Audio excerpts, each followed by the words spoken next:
حضرت عمر رضی اللہ تعالی عنہ کا زمانہ ہے جب یروشلم فتح ہوا. حضرت ابو عبیدہ بن جراح رضی اللہ تعالی عنہ حضرت عمر کو دعوت دیتے ہیں کہ آپ مدینے سے چلیں اور یروشلم میں پہنچیں. حضرت عمر مدینے سے چلتے ہیں. کتنا بڑا قافلہ لے کر کے, کتنا پروٹوکول ہے.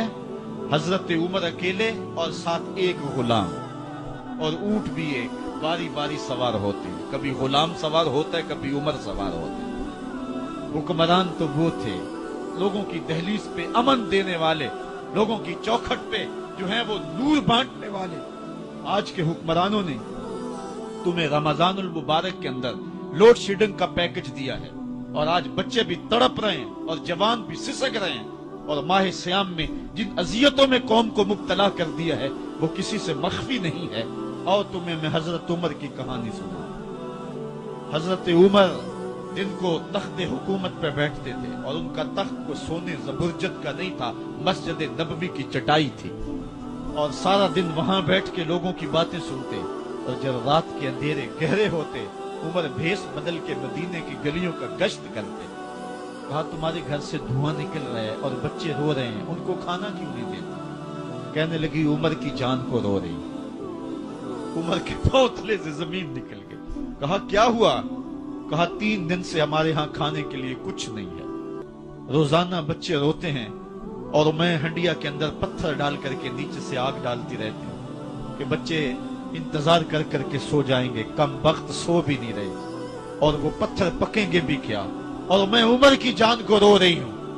حضرت عمر کا کلیجہ دہلنے لگا. فوراً پلٹے واپس بیت المال میں آئے, گھی کا ایک کنستر لیا, آٹے کی بوری لی, مرچ مسالہ جات بہت کچھ اٹھایا, اپنے کندھے پہ رکھا, بوری اپنی کمر پہ لا دی. عمر بیت المال سے نکلے تو آپ کے خادم اسلم نے دیکھ لیا, آگے بڑھا, کہا میرے آقا میں اٹھاتا ہوں. عمر کی آنکھوں میں آنسو ہے. کہا اسلم قیامت کے دن میرا بوجھ اٹھا لو گے؟ کہا قیامت کے دن تو اپنا اپنا بوجھ اٹھانا پڑے گا. کہا عمر کو آج اپنا ہی اٹھانے دو. حضرت عمر وہ گھی کا کنستر اور وہ آٹے کی بوری سر پہ اٹھائے ہیں اور اس خاتون کے گھر جاتے ہیں اور دستک دیتے ہیں. وہ جب دیکھتی ہے اس کی جان میں جان آ جاتی ہے. کہا جلدی جلدی آٹا گوندو, اور عمر سبزی کاٹنے لگ جاتے ہیں. حضرت عمر رضی اللہ تعالی عنہ سبزی تیار کر دیتے, ادھر آٹا گند جاتا ہے اور پھر اوپر چولہا رکھا جاتا ہے, چولہے کے اندر آگ رکھی جاتی ہے, وہ کھانا پکانے لگتی ہے, آگ بجھتی ہے. تاریخ نے لکھا ہے آگ بجھنے لگتی ہے, عمر جھک کر کے پھونکے مارتا ہے. عمر جھک جھک کے پھونکے مارتا ہے. کھانا پک گیا اور بچوں کے سامنے کھانا رکھ دیا.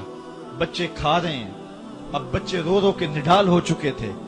حضرت عمر اپنے ہاتھوں کو اور اپنے گھٹنوں کو اور اپنے پاؤں کو زمین پہ لگا کے, جس طرح بکری کا بچہ چلتا ہے ویڑے کے اندر, کبھی ادھر چلتے ہیں کبھی ادھر چلتے ہیں, تاکہ بچے مجھے دیکھ کے خوش ہوں اور دل میں کہتے عمر جتنا رلایا ہے اب اتنا ہنسانا بھی پڑے گا. تو کبھی عمر امیر المومنین, یہ میں کسی آج کے جو ہے وہ لوگوں کے ووٹوں پہ منتخب ہونے والے حکمران کی کہانی نہیں سنا رہا, میں اس عمر کی کہانی سنا رہا ہوں جو 23 لاکھ مربع میل کا حکمران ہے, آدھی دنیا کا بادشاہ ہے. حضرت عمر جو ہے جس طرح بکری کا بچہ چلتا ہے اس طرح اپنے ہاتھ اور اپنے گھٹنے زمین پہ ٹیک کر کے جو ہے وہ اس طرح چلتے ہیں. بچے عمر کو دیکھ کے مسکراتے ہیں. جب بچے مسکرانے لگے تو حضرت عمر نے اس خاتون سے کہا بڑھیا عمر کو معاف کر دے. اس نے کہا تو اتنی ہمدردی کیوں کرتا ہے؟ کہا عمر بیچارہ بڑا پھنسا ہوا ہے, فکر ہے اس کو یرموک و فسطاط و حلوان کی, جب فتح ہے مصر تو تیاری ہے ایران کی. آتے جاتے وفد سے ملاقات بھی کرتا ہوگا, آتے جاتے وفد سے ملاقات بھی کرتا ہوگا, اور شب کو معلوم حالات بھی کرتا ہوگا. کانٹوں میں الجھی ہوئی بیچارے کی جان ہے, نیند اس کو بھی آتی ہے, آخر وہ انسان ہے. میری بہن عمر کو معاف کر دے. اس نے کہا نانا عمر کی بات میرے سامنے نہ کر, قیامت کا دن ہوگا, عمر کا گریبان ہوگا اور میرا ہاتھ ہوگا. جب اس نے یہ بات کہی تو عمر برداشت نہ کر سکے, بچوں کی طرح بلک بلک کے رونے لگے. کہا وہ بد نصیب عمر تیرے سامنے ہے, آج ہی کہلا جو کہنا ہے, قیامت کے دن مجھے معاف رکھنا. اس نے کہا تو عمر ہے؟ کہا بد نصیب عمر تیرے سامنے کھڑا ہوں۔ میرے عمر کہتے ہیں اگر دجلہ کے کنارے ایک بکری کا بچہ بھی پیاسا مر گیا اس کا حساب بھی عمر سے لیا جائے گا۔ اللہ اکبر۔ میں اس حضرت عمر کی کہانی سنانے لگا تھا۔ حضرت عمر نکلے یروشلم میں، ایک اونٹ ہے، ایک غلام ہے، کبھی وہ سوار ہوتا ہے، کبھی آپ باری مقرر کی ہے۔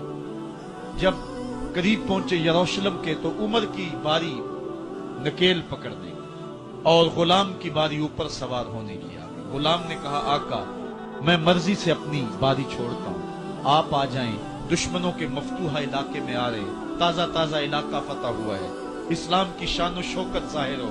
عمر نے کہا اسلام کی شان و شوکت ایسے ظاہر نہیں ہوتی ہے، اپنی باری پہ تم بیٹھو گے، اپنی باری پہ میں بیٹھوں۔ لوگ منتظر کھڑے ہیں۔ دور سے جب دیکھا کہا اس کی ہیبت سے کانپتے تھے ہم، یہ تو کوئی حبشی لگتا ہے، رنگ کالا ہے، ہونٹ موٹے ہیں، اس سے تو زیادہ حسین اس کا غلام ہے جو آگے آگے چل رہا ہے۔ حضرت ابو عبیدہ نے کہا دھوکہ کھا رہے ہو، ہمارا آقا وہ نہیں ہے جو اونٹنی کے اوپر سوار ہے، ہمارا آقا وہ ہے جو لگام تھامے آگے آگے چل رہا ہے۔ حضرت عمر رضی اللہ تعالیٰ عنہ کو آگے بڑھ کے جابیہ کے مقام پہ حضرت ابو عبیدہ بن جراح نے استقبال کیا۔ حضرت عمر آگے بڑھے اور انہوں نے آگے بڑھ کر کے حضرت ابو عبیدہ کے دونوں کندھوں پہ ہاتھ رکھا، اور سنو حضرت عمر نے کیا کہا، کہا لا الہ الا اللہ انا کنا اذل قوم فاعزنا اللہ بالاسلام۔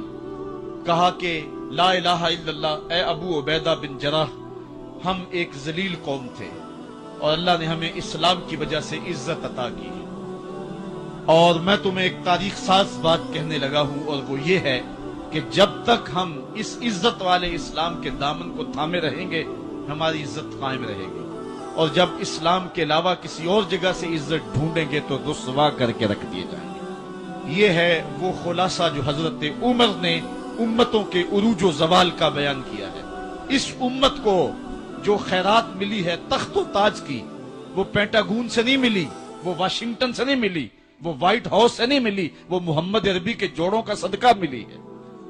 اس لیے جب ہم نے اسلام سے انحراف کیا، پاکستان حاصل کیا گیا تھا۔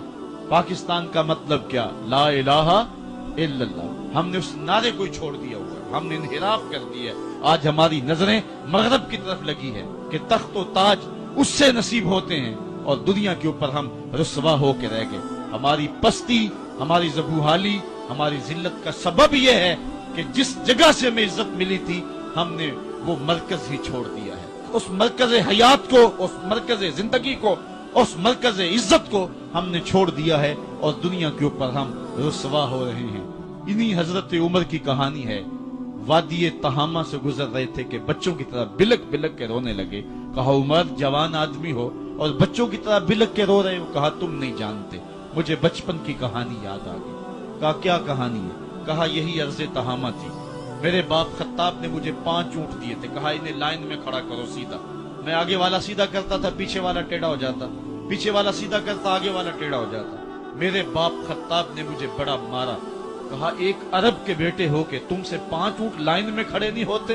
کہا ایک زمانہ عمر پہ وہ تھا کہ اس سے 5 اونٹ لائن میں کھڑے نہیں ہوتے تھے، اور آج شرق سے لے کر غرب تک 23 لاکھ مربع میل کی حکمرانی اور انسان بھی لائن میں کھڑے ہیں۔ یہ محمد عربی کے جوڑوں کا صدقہ نہیں ہے تو اور کیا ہے؟ عمر سے تو 5 اونٹ لائن میں کھڑے نہیں ہوتے تھے۔ تو یہ عزتیں، یہ تخت و تاج، یہ حکومتیں ہمیں حضور کی دہلیز سے ملی۔ جب ہم نے اس دہلیز کو چھوڑ دیا تو دنیا کے اوپر رسوا ہو گئے اور ذلیل کر